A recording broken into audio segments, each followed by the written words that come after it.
Samajwadi party और उसके नेता लगातार प्रदेश में माहौल बिगाड़ने का काम कर रहे हैं और किसी न किसी रूप में नकारात्मक सोच उभर कर आ ही जाती है। उनका काम सिर्फ बयान देकर माहौल खराब करना है, जबकि हमारी सरकार ने हर स्तर पर इस बात की कोशिश की है कि कोरोना के फैलाव को रोका जाए, किसी भी तरीके से इसका विस्तार न हो, और इसीलिए ट्रेसिंग, टेस्ट और ट्रीट का फार्मूला अपनाते हुए निगरानी समितियों के माध्यम से ज़्यादा कॉन्टैक्ट ट्रेसिंग और उसके बाद टेस्ट के माध्यम से उनको चिन्हित करना और जो लोग संक्रमित पाए जाएं उनको या तो होम आइसोलेशन में भेजना या फिर ट्रीट करना। और इसी के आधार के ऊपर हम लगातार इस निष्कर्ष पर पहुंचे हैं कि जहां 24 अप्रैल को 38,055 केसेस थे, आज घट के 20,463 रह गए, यानी लगभग ये 45-50% की गिरावट है, जो अपने आप में सरकार के प्रयासों का ही प्रतिफल है। 30 अप्रैल को 3,10,783 केस थे और आज 2,16,057 केसेस हैं। लगभग 94,000 केसेस की कमी आई है 30 अप्रैल से लेकर आज तक। निश्चित रूप से ये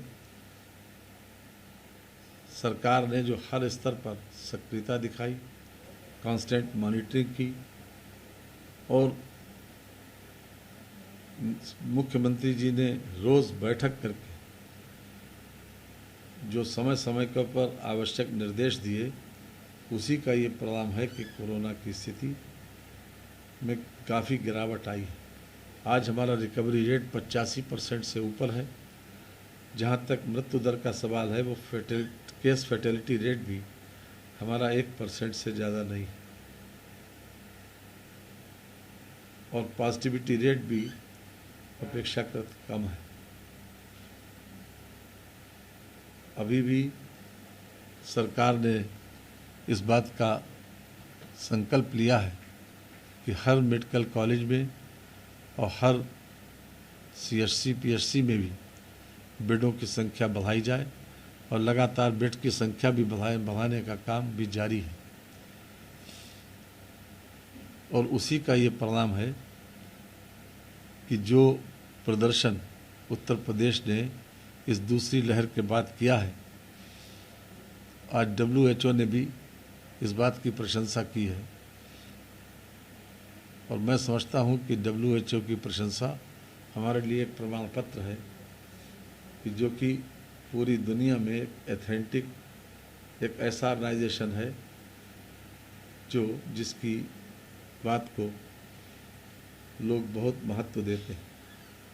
और WHO जैसी रेपुटेड संस्था जिस सरकार की प्रशंसा करती हो, मैं समझता हूं कि समाजवादी पार्टी के लोगों को आंखें खोल कर देखना ज़रूर चाहिए। और हमारा हर तरीके से ये प्रयास है कि कोरोना के फैलाव को रोका जाए और पूरी सक्रियता के साथ पूरी सरकार इसमें लगी हुई है और जहां पर जैसी आवश्यकता होती है उसके हिसाब से तत्काल निर्णय लिया जाता है और आगे भी ये प्रयास जारी रहेगा। मैं समझता हूं कि सभी कुछ जितने भी स्टेप सरकार ने उठाए हैं वो समय के अनुकूल और आवश्यकता के अनुरूप हैं और आगे भी सरकार इसी प्रकार से सक्रियता से काम करती रहेगी और हर स्तर पर ये कोशिश होगी कि जनता को अधिक से अधिक सुविधा प्रदान करें। धन्यवाद। वैक्सीनेशन का भी काम माननीय प्रधानमंत्री जी ने घोषणा की थी कि 1 मई से वैक्सीनेशन प्रारंभ होगा। हमने 1 तारीख से वैक्सीनेशन प्रारंभ करने के लिए 50-50 लाख वैक्सीन का ऑर्डर दिया। कोविशील्ड को भी और भारत बायोटेक को भी कोवैक्सीन के लिए। और आज मुझे कहते हुए इस बात की प्रसन्नता है कि पहले चरण में हमने 7 जनपदों में वैक्सीनेशन किया और 1 तारीख से लेकर 9 तारीख तक यानी शनिवार तक 1,17,000 लोगों को जो 18 से 44 साल की उम्र वाले हैं उनका वैक्सीनेशन किया गया। और सोमवार से यानी कल से 10 तारीख से 18 जनपदों में वैक्सीनेशन प्रारंभ हो गया है। कल 50,460 लोगों का टीकाकरण हुआ है। सबसे ज़्यादा टीकाकरण मेरठ में 90.70% रहा और इस बार वेस्टेज भी 1% से कम है, 0.60 है। और आगे भी ये वैक्सीनेशन का कार्य जारी रहेगा। जहाँ तक 45 साल से ऊपर के लोगों का सवाल है तो 1,39,000 से ज़्यादा लोग 45 साल के लोगों को टीकाकरण हो चुका है। और जैसे ही हमें वैक्सीन अधिकता से मिलेगी, जैसे वैक्सीन की मात्रा बढ़ेगी, वैसे पूरे उत्तर प्रदेश में इसको वैक्सीनेशन किया जाएगा।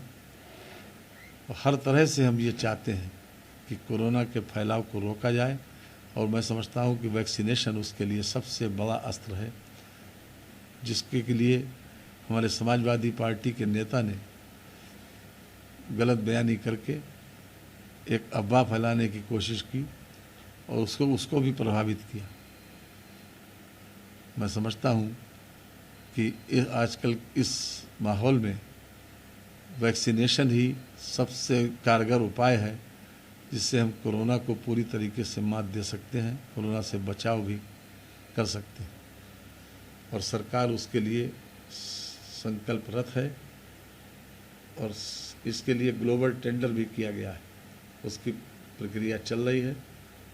और हम हर हालत में चाहेंगे कि प्रदेशवासियों को कि अधिक से अधिक लोग वैक्सीनेशन ज़रूर करवाएं ताकि कोरोना को पूरी तरीके से पराजित किया जा सके। धन्यवाद।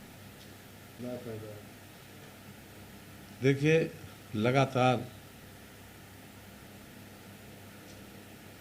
सरकार का चाहे वो DRDO हो, चाहे कैंसर हॉस्पिटल में 100 बेड की व्यवस्था हो, चाहे मेडिकल कॉलेज के मानसिक रोग चिकित्सालय में 140 बेड की व्यवस्था हो,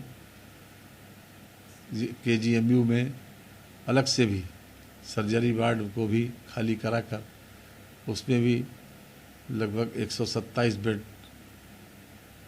कोविड के लिए समर्पित कर दिए गए। इसके अतिरिक्त लोहिया संस्थान में भी न्यू ब्लॉक में भी नए ब्लॉक में 120 बेड की व्यवस्था की जा रही है। और आज माननीय राजनाथ सिंह जी और माननीय मुख्यमंत्री जी ने एक नया कोविड अस्पताल का शुभारंभ किया है। ये सरकार की कार्य पद्धति का जीता जागता उदाहरण है कि हम हर तरह से कितने जागरूक हैं, कितनी सक्रियता के साथ, कितनी चिंता के साथ इस कार्यक्रम को आगे बढ़ा रहे हैं। और जनता तो देख भी रही है, महसूस भी करती है। और मैं समझता हूँ कि इसी आधार के ऊपर WHO ने, जो एक वर्ल्ड की एक रेप्यूटेड संस्था है, उसने हमारे प्रयासों को सराहा है। और ख़ास तौर से जो निगरानी समितियों का कार्य है उसको विशेष रूप से उन्होंने सराहा है।